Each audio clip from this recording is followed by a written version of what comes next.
Guess a question that I had for you when you're sharing your own personal journey and how you couldn't go back to your old self and some people fell out of relevancy. At what point in your journey did you realize that was happening? Like what caused it? Was it a thought? Like how did you come to that realization that you're like, some people aren't going to be along for this ride? Yeah, well, I think what comes to mind really is like setting boundaries and learning about what I need. So back to the plant metaphor. Um, some friends, I mean, one friend in particular, I love her to death still, like to this day. I have no love lost. But I had to recognize that every day, like she was coming to me saying like, um, how are you? And that sounds really fine, right? That sounds like very well intentioned, but I had to say like it actually it doesn't feel good for me to answer that question. Like I could give you platitudes and say, "Oh, I'm fine," but I don't like you and I are well past platitudes. Like you've been my best friend for so long. I'm not going to give you a platitude out of respect and love for you. But also what I'm going through right now is um awful. There's like rage, there's terror, there's fear. And I don't want to have to, I don't want you to ask me how I'm doing right now. Like I want to, like, we can skip that part. I know that you love me when you reach out and I know you care how I'm doing, but just skip that for right now.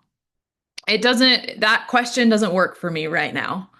And we had this question, I mean, we had this conversation a number of times, and she just kept doing it. And I was like, girl, I can't with that question right now. Like I'm in like triage. Like I am in a terrible place. I can't relate to you that, and I don't want to talk about it. I'm telling you, I don't want to talk about it. And I'm being really like articulate and emotionally fluent about what I need. And so, anyway, I just sort of had to realize that at that moment or that phase, like she wasn't going to be somebody who could meet me where I was. And that's okay. Like, there's nothing wrong with that. That doesn't make her less of a person. It doesn't make me love her any less. It just means that we needed to take a pause on the intensity of our friendship for that particular moment. And it was a kindness to both of us. Looking back, if you can redo it, what would you have wanted her to ask you? And why? I think that what I've learned is asking things like, instead of how are you, which I think really in our culture, people ask that because it's something that is an autopilot like thing to say, a pleasantry, but nobody really wants the answer. Nope, they do not. I and the reason why I say that, and this is not being me being it's not skeptical. What's the word I'm looking for? This is not me thinking that the world is negative, and there's a lot of negativity in the world, right? But I think for the most part, it could be a very positive place.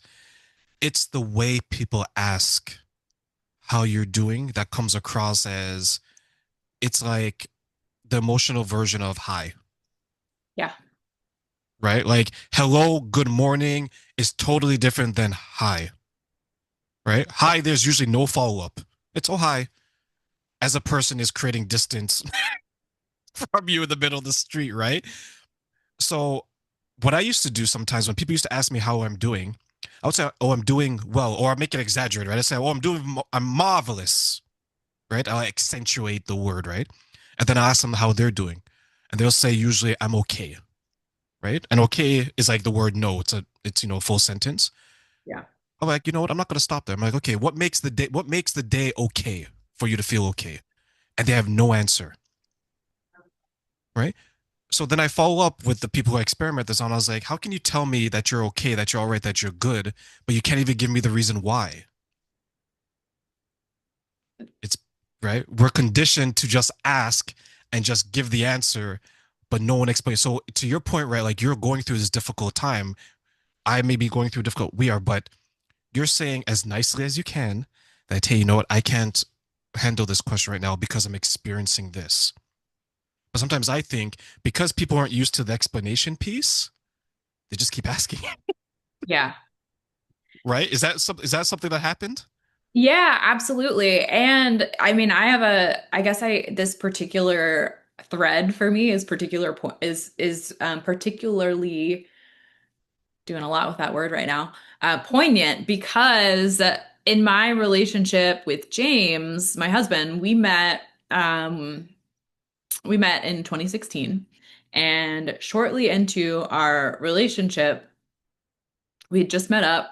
We were about to hang out, and he's like, "How are you?" And I was like, "I'm fine." And he was like, I I'm not here for your platitudes. I'm not interested in your platitudes. I'm asking you because I actually care about the answer. And that was the first time in my life anyone had ever asked me how I was doing and wanted to hear the answer. And thus, it was the very first time that I ever asked myself, how am I? Am I okay? Like, what makes me good if I say I'm good? What makes me fine if I say I'm fine? Am I actually fine? Do I even did I have a good day? Do I even like what I'm doing? And it created this whole line of self-inquiry that really changed my life. You know, dramatically started moving my life in a very different direction from that one shift. Someone shows you they care about the answer, then you begin to rethink the answer.